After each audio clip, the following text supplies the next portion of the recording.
Hello, this is Marley with Fawn and Fire Intuitive. I hope you guys are doing awesome. I'm going to do a full moon um, reading, an energy check for empaths, lightworkers, starseeds, um, healers. Um, if any of those terms resonate with you, if you've been curious about any of those terms, I'm going to do a reading for how the energies are affecting you, any messages that might want to come out or be channeled. Okay, if you guys are on Instagram, please follow me there, Fawn and Fire Intuitive. And if you're looking for a personal reading, my information's in the box below.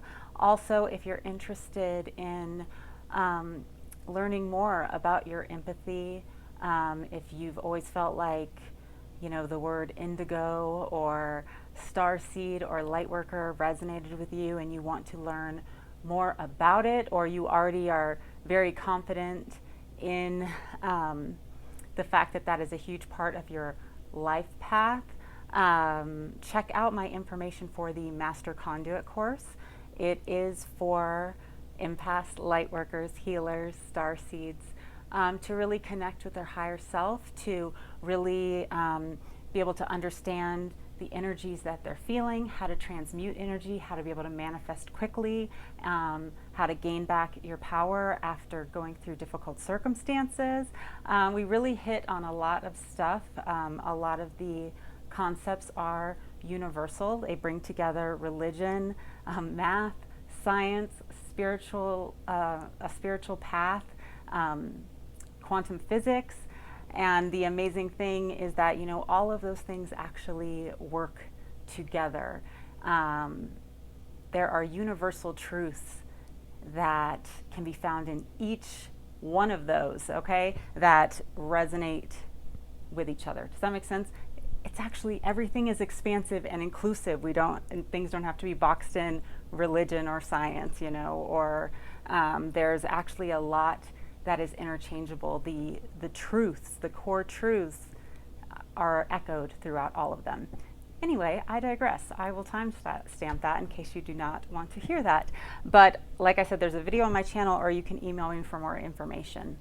All right, so let's see what comes out. Ooh, that one. Completion. And if you look at this card, it's the number 9. It's also, it is a snake, which represents the Kundalini energy. But also, it's interesting because, you know, 3, 6, and 9, if you've heard of Nikola Tesla, he talks a lot about 3, 6, and 9. And how if we would study energy and vibration, we would know the secrets of the universe. And I have found that to be very true. But this does kind of look like a Taurus, which is similar. If you've heard of, it's basically the same thing. If you've heard of Abraham Hicks, it is the vortex. It's getting us to the center of where we want to be. This card does represent, you know, connecting more with your higher self, connecting with the divine or source energy. In doing that, like as we raise our vibration and we connect with source energy, we actually really start to be able to become more authentic. And that helps bring us to the place where we are actually manifesting the things that will truly satisfy us. It's interesting though, the snake is really jumping out to me. And also the snake, it kind of looks like a compass, like the north, south, east, and west. Definitely right now with this full moon, you know, there might be some shadow aspects coming out, some temptations. But it's also going to be very expansive for you. I'm going to look more into that. Oh, and the crow, number 13.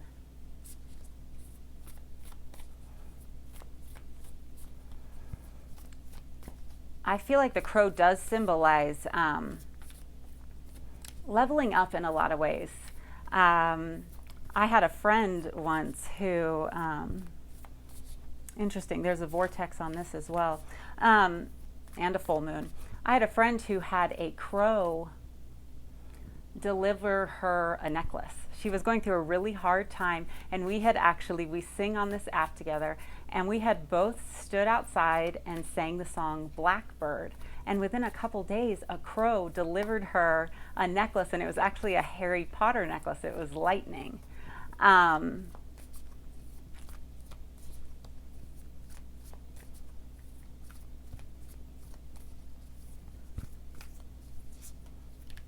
Okay, so what I'm feeling with that is that there is this aspect right now where you're going to kind of be seeing signs. You're going to see a glimpse of kind of what will be or could be. And you know, we can see the lightning, and then it's like 1 Mississippi, 2 Mississippi, 3 Mississippi before the completion. And when we hear the thunder or the vibration, that is how close it is. So it seems like you're very close to something, and you're going to be getting signs actually that you are leveling up, but it's not necessarily going to look like it's there yet. Okay, so it's like you possibly put out some intention, and you're seeing the signs. You could be seeing repeating numbers, you could be seeing crows, you could be seeing some sort of animal over and over.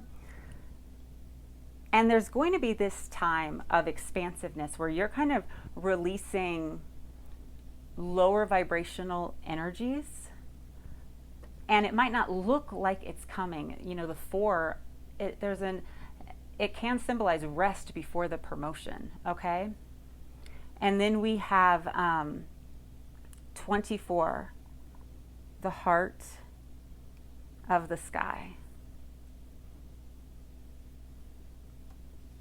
Yeah, I feel like there's like this delay meant to help you be expansive. It's interesting, I was studying in the Bible actually, the tree of life versus the tree of the knowledge of good and evil, you know, and Eve ate the apple given to her by the snake. But the snake convinced her to do it out of ego, like, oh, if you eat this, you will have the knowledge of God.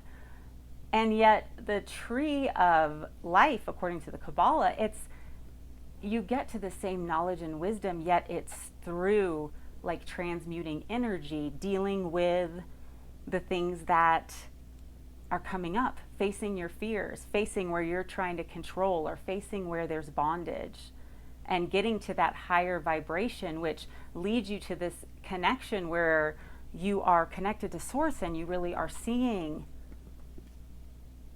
your power, your connection with the universe, your connection with everything. I feel like you're going to be seeing signs. You're being told the completion's on the way. And you're also being asked to, not focus just on what you see. But as you connect with your higher self, you're going to have this greater understanding of what's actually happening, how to get to your end goal, which if you see there's a green heart in the middle of that snake, which is, the heart chakra opening up, really coming from love. Oftentimes we get caught in, we are manifesting something because it makes us feel good, so we want it now, so we want that power, and we get caught in the karmic cycle of like guilt, shame, fear, and then having to like build ourselves up, but then we try to control something. So it's this better than or worse than cycle. And yes, everything, even as we're doing a full moon reading, everything works in cycles, but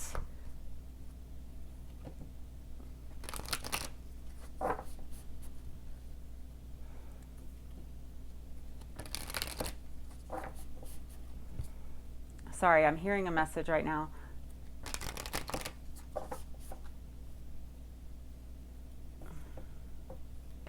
I'm going to stop that point and go to this message.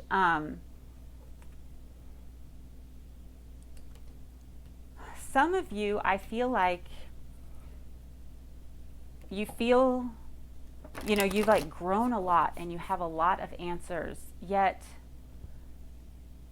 part of the reason you're not seeing the bloom is because it's in your head, or it's like you've heard a lot of things, but it hasn't transmuted down. You haven't brought that head knowledge down to heart wisdom. To me, heart wisdom is like knowledge made personal. Like you understand it. It's a part of you now. And the good news is wisdom is a part of us. We are a part of Source. It's already within us. But I feel like some of you maybe have been so much in your head, and maybe you're exploring so many different avenues that it's possible you've lost like your connection with the here and now and nature. And there's this need to kind of pull all that overthinking, get back to the basics of like your vibration. Like, how are you feeling? Look at how the things you're pursuing, how are they making you feel? Because that will kind of let you know the energy that you've been coming from in those circumstances. Like if you're trying to manifest a specific person, or you feel certain blocks about, you have these ideas of things you want to try in your life and you're having a hard time moving forward in them because you have some fear blocks, or you're afraid of what people are going to think of you if you start talking about certain things. So you kind of just escape away into like a lot of thoughts, or researching certain things. And there is this aspect of even that can become, even though it's, the negative always, no matter what, like we're headed in the right direction. Like we're not messing it up. But if you're feeling uncomfortable and you're trying to get to the completion, you're being told like completion is here. But there's maybe you're hyper focused on one thing, and there's a need to kind of expand, get your energy grounded, make sure you're still paying attention to what's in your surroundings, and that you are setting intention to add value with the things that you are looking at, studying, thinking about.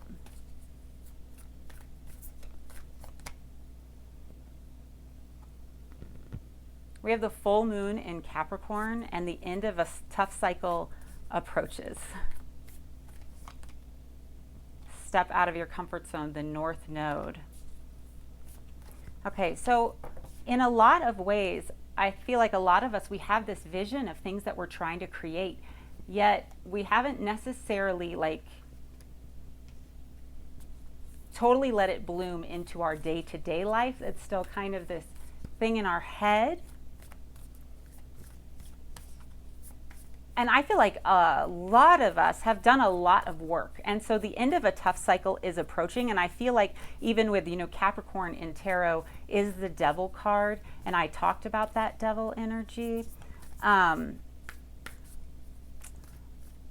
feel like during Cancer season, which was crazy, and now like Leo season, there has been a lot of people kind of letting go of bondage. Like, you know what?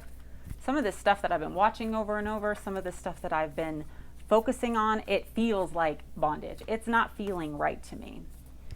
And then the North Node, it's actually, I love the North Node. If you get your birth chart, one of the aspects is the North Node. And if you find yours out and look it up, it's really powerful because it will tell you something. Your South Node is either something that you learned in your last life. It can really point to things that who you were, what you did. Your South Node can give you some insight into that. And your North Node, there's usually an important lesson that plays into this life, like a reason you're going through the things you've gone through, or something that has to kind of be integrated because it is a key to your success and you propelling forward. And I feel for a lot of you that you've actually have already been working on it, but it might be really interesting for you to see what it is, so you can see like, oh, it's usually something that like you wouldn't think like that's a big deal, but then you see how, oh my gosh, that really is affecting me. And you have bring love into the situation. So yes, bringing those thoughts, or bringing energy, bringing what you're feeling. Empaths and Lightworkers are so sensitive, and often we are feeling other people's emotions and we don't realize it. And one of the ways to transmute it is bringing it to your heart. So first off, you know if it's yours. Second off, you know if it's true, or if it's you, like kind of out of your vortex, like a fish swimming upstream, and you're putting all this stress and anxiety on your body because you're not actually in alignment with who you are. When we pull energy into our heart space, often we can kind of actually see it more clearly, and it can really release anxiety as well.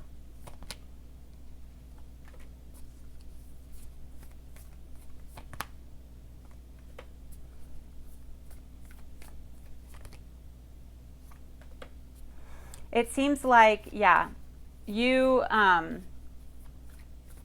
you really have been working through your fear that, like, maybe that the universe, or you are right now, that luck isn't on your side, that you're just unlucky, that you're meant to have like a bad life. You've been looking at things that you need to be released. Some of you might be ignoring things you need to release, but sometimes the releasing actually is what brings it into fruition. Okay, often with energy, you know, I was saying everything is cyclical. Like if you found yourself in a toxic pattern, sometimes letting go, which I don't love the term letting go, I like allowing space. You know, because letting go can come from that power and control, which we do have a warning this Leo season. Don't let pride get in your way.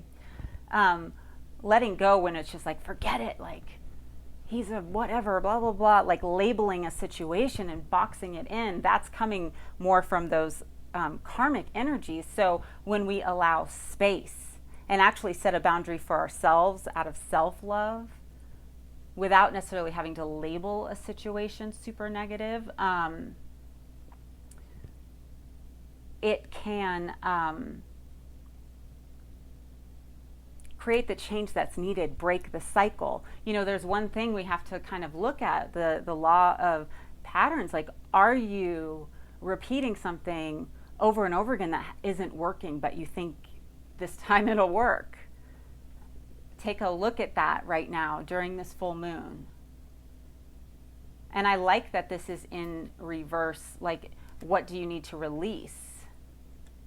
Because the reality is, like, you can still have what you want, but maybe there's a need to approach it from love and let go of the tight grip. And then also during this full moon, it seems like there's a need to really look at why maybe you don't believe, why you maybe don't have faith in your dreams. What are those beliefs that could be holding you back right now?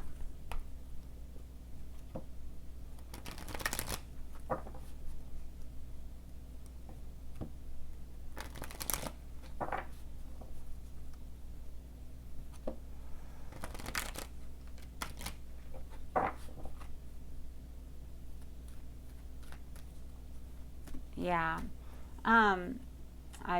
I felt it like 3 times, so I'm doing it. I felt I need to show you this card. So if you see the purple, you know, that really is connected to our third eye and our crown chakra. Having vision, you know, and the butterfly is kind of coming out of the cocoon and spreading your wings, being in receptive mode to believe that your vision can come true. And sometimes, even if it looks like it's not blooming, kind of allowing space for it to grow, but also spreading your wings, expanding, helps bring about the completion. Some of us right now are kind of meant to leave a comfort zone. Yes, we have to step out of the comfort zone as well. Look at that.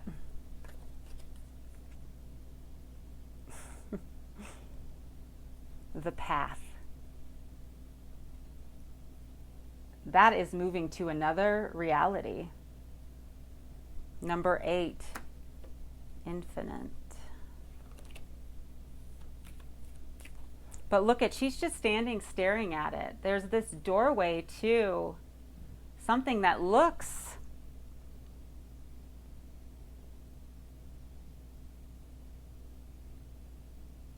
It's very interesting. She's just standing looking at the doorway, and it could be, like, who knows, she could be afraid of heights. It could be like she may really want what's in the doorway, but it's the ladder that scares her. Like, that's too rickety. Maybe she's letting certain fears hold her back from going to where she really wants to be.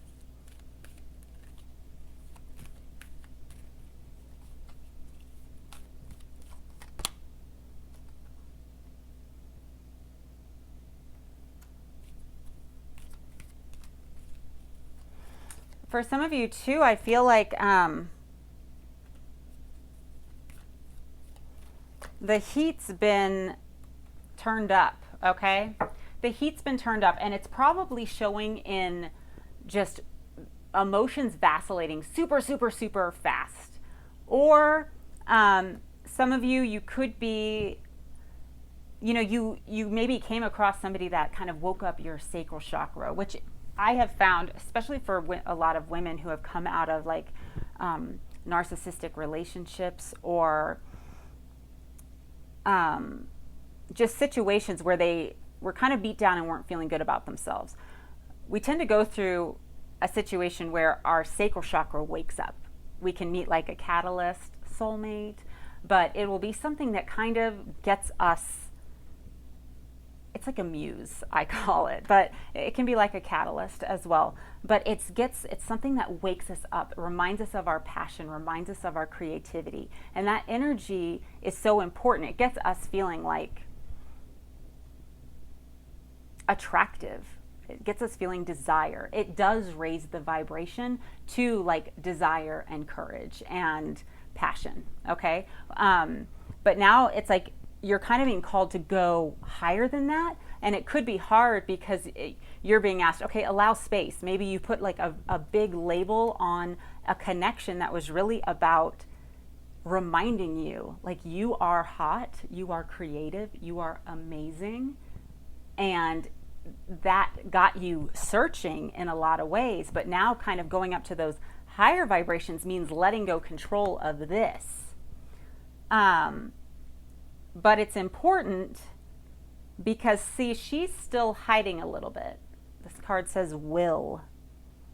She's still hiding a little bit because her sacral chakra is away. Like, she's feeling passionate. She's feeling, this can be male or female, but like there's more, feeling more attractive, feeling like, yes, getting inspiration, but in a way, she's still not totally being authentic to herself and not owning her power. So she's got this mask and she's kind of staying at the new moon. And with this moon cycle, I heard it twice that there's actually, it could be the 6-month cycle, because when we have like the full moon, and then it could have been in the last 6 months as well.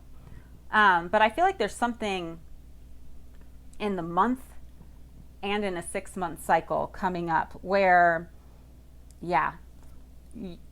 this month actually might be a big one for you to be kind of gaining power over your fears. And, some of the ways, like, you can do it, some of it you can journal and ask yourself why. Ask your higher self and get the answers. Why am I afraid of this? And then just keep asking questions. Get to the root of the onion. Because it is showing you actually where you're trying to create, which isn't in alignment with you, and that can actually start to create deformity, okay? And look at all those crows. I was feeling this earlier too. It could be that you are assigning definitions that equal fear to certain things that you're seeing in your life. Like, in fact, my friend, when she did get that necklace, she messaged me because her friends were saying like, that's an omen, a bad omen. And I said, do you really think do you think that like crows are evil? No, like you saying blackbird and that a crow found a gift for you, like that's a miracle. That's not evil, So being able to kind of have gratitude and even realizing, like, sometimes you set an intention for something and you will see things fall apart, or you will have to face a certain fear, but trust that that is actually bringing you in alignment with where you want to be. That's a child's hand and an old person's hand. It's helping it's like your inner child's pain with your future self's knowledge. That's what happens when we connect to our higher self, coming together. And right now you can only see halfway, but the very first card coming out, and it was reiterated, this is the path to completion. Okay, I hope this was helpful for you guys. So much love and light to you. Again, if you're needing a personal reading, my information's in the box below, or if you want more information on the Master Conduit course. So much love and light to you guys.